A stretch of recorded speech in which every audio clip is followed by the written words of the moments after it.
Hello and welcome. This is Alchemist X, and I'm going to be going over the banners that are available for this second week in June. But before jumping into that, I wanted to talk about Mira and Nyx's new Memento, because it looks pretty good overall, and especially given that it's 4 units that I consider to be quite good as well.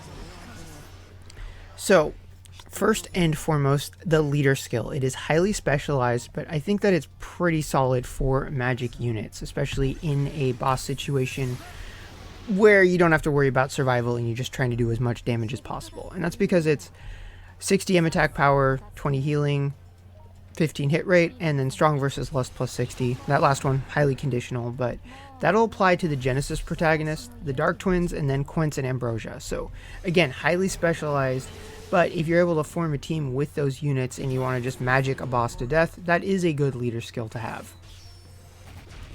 You also just get damage boosts for both of the twins, strong versus water, strong versus wind. And then besides that, there's charm res, but that doesn't really matter that much. But area attack bonus, good for their CT lockdown moves. Debuff duration +1, which is excellent. And then the max limit break bonus is agility +10, which is, that's good in instances where you want them to be as fast as possible. Potentially bad in turn count limit situations where you don't want your supports to take up too much of the turn count ratio. Okay, the fast Voda problem, as I sometimes call it. Besides that, they have stacking buffs from the vision abilities, and then they get a special move that can give them a double overclock, as well as some other buffs. Then looking at the VCR, you get max jewels, M attack power, magic res, and then very nice 10% jewel cost reduction. And then for the gear ability for that, you're going to get a cast time reduction that stacks per turn. So overall, pretty excellent stuff. Doubly so given that it is available on a 5-step banner and with a discount ticket. So overall, if you are looking to get your Mira or your Nyx powered up, it's a pretty good opportunity to do that. How good depends on where you are. If you already have their first mementos and you don't have their gate 6, then it's going to be less immediately useful, but as long as that's something that you're committed to doing, it still might be worth grabbing right now and just saving it for later. I think the highest value situation is going to be, though, if you don't have their first mementos, so you have them and you're working on raising them right now, and you could get that memento, pop it on them, and then you'll see a pretty decent boost in performance just from doing that. If you've already got their other stuff, then it's going to be more difficult because you're going to need to get one of them max limit broken, which in the long run you probably want to do anyway, but that could take a while given the scarcity of reliefs and then given the scarcity of 5-star mementos that you would be able to burn in order to get 100% of the stats when you put them in the sub slot. Like, that's something where, do you want to use it on them, or is there a damage unit you would rather use it on? I mean, you could definitely do a lot worse than Mira and Nyx, but that is really going to depend on the overall situation with your account. Nonetheless, though, my overall conclusion is that if the twins are units that you use and you care about, then this is a worthwhile memento to get. So yeah, that's about all I've got to say on that. So let's go ahead and take a look at the banners. And here we are at the banners. So there's a lot to go over, so I'll do my best to be brief and try not to go off on any tangents about how great Andex's Gate 5 is, which might happen during one specific banner. But to begin with, there are 2 that are the same style. The one that I mentioned earlier for Mira and Nyx, and then one that's like the catch-all Dark Phantoms memento. Pretty good value style for banner. So I already talked about this one at length earlier. For the Dark Phantoms one, if you're a diehard fan of the original 4, then by all means. And even if you're not, if you really, really like Dark Mira or Dark Nyx, then this might be worth picking up just because they can get a skill use count from this. Doubly so if you don't have their original mementos, just kind of an instant upgrade. Good value overall. Then there's going to be I would not bother with this. I think the above 2 get the job done for acquiring. You know, if you wanted to really gamble and try to get both of them, but it doesn't really make sense to me. It makes more sense to just pick one of them and try and guarantee it on step 5 if your luck is bad. Then we get to the voucher banners. Not a lot to say here. You know, the voucher shop can be really useful. I think if you're new, getting normal pool mementos can be handy. Getting flash and sweep rune sets. Just as an aside though, the max stat rune shop is running right now, so it would be more expensive than burning a discount ticket and then getting a set, but you would get the highest stats possible. So as far as flash and sweep goes, that potentially is a more viable option for that. But yeah, it's pretty much same thing for mementos versus units. Then we have the original Dark Phantom 9 steps, so you can guarantee them on the 5th step. So while I don't think they're the greatest units ever, at least they don't make them super expensive, and then you get a ton of enlightenment shards. So if they're like say you just absolutely love the design of Dark Otima, you could get him and get him maxed out for, you know, a decent price.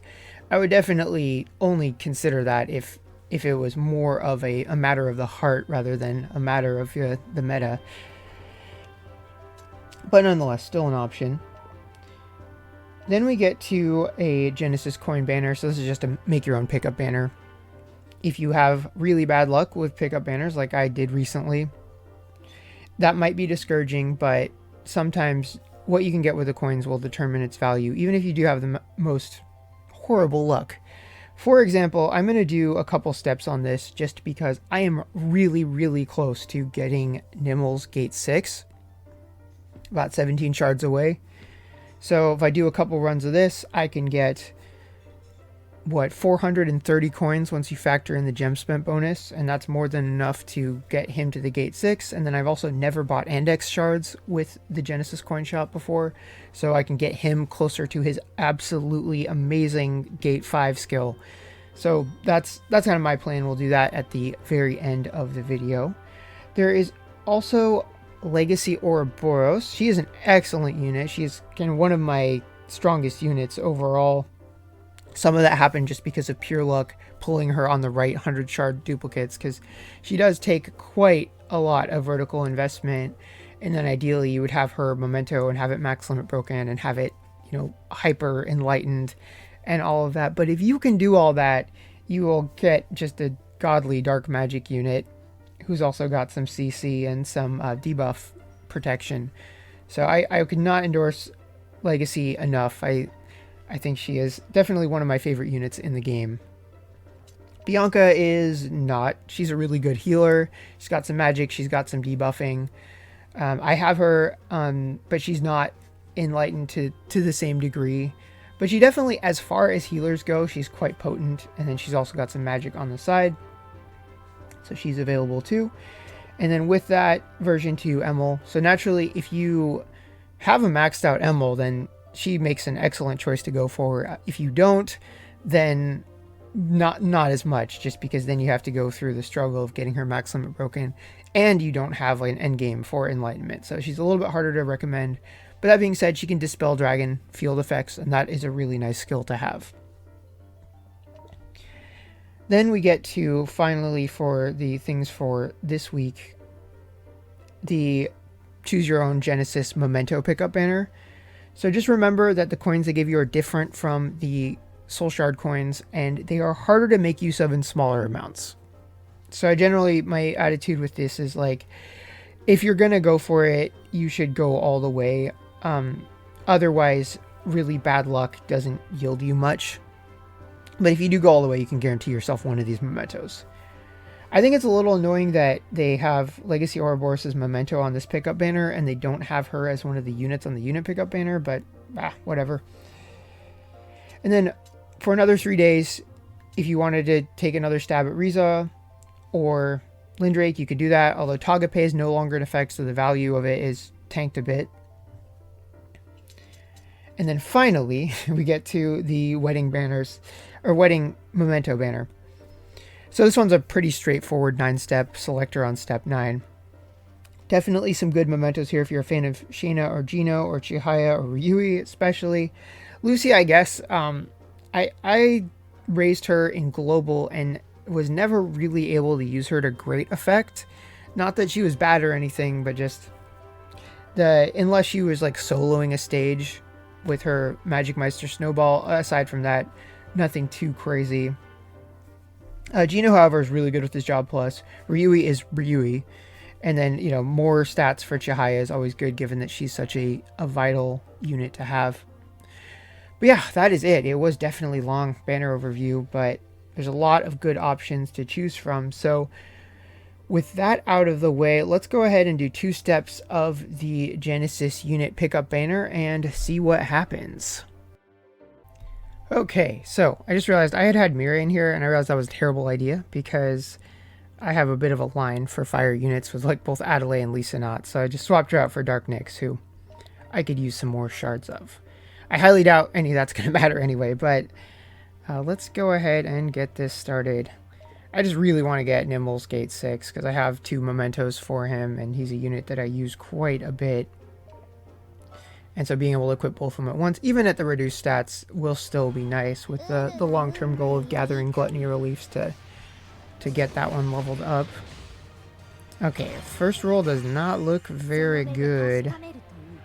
Unless one of these changes. A pretty bad track record with step 1s. I think my step 1 Louis pull is probably the giant exception to that, but overall, usually, especially discount ticket pulls, but overall step 1s tend to not be so great. Okay, that doesn't look like it's changing, so let's go ahead and move on to the next step. So yeah, that is pretty bad. Yeah, I don't know, man. Pickup banner's been kind of rough lately. Okay, then last step for this, because I think 430 is going to be plenty, because I'm not trying to get a ton, just enough to get a little closer to some of those breakpoints. Oh, this one did get a red at least. That is kind of nice, even if it is only 1. But the question is, like, is it going to be featured? Because I'm at the point where there's a few normal pool units where getting more shards of them would be very welcome. Overall, not really. Oh, what do we have? Homeboy? Oh, it's Homeboy. Oh, that is a nice bonus. That is a very, very nice bonus. All right. Good luck. That's good luck. We broke the bad luck streak pretty quickly into the month, so that is nice. Hopefully I can retain some luck for once Ophinius finally comes out. Not sure if that's going to be at the beginning of next month or the one after that. Usually I think it's about a month between part 1 and part 2, if I remember correctly, but we'll deal with that bridge when it comes up. So yeah, overall, I'm pretty happy about that. That means we're going to be pretty close to his Gate 5. So Nimble's Gate 6 and Andex's Gate 5. So yeah, I'll take it. So yeah, if you are summoning this week, I wish you good luck, and I will see you all next time.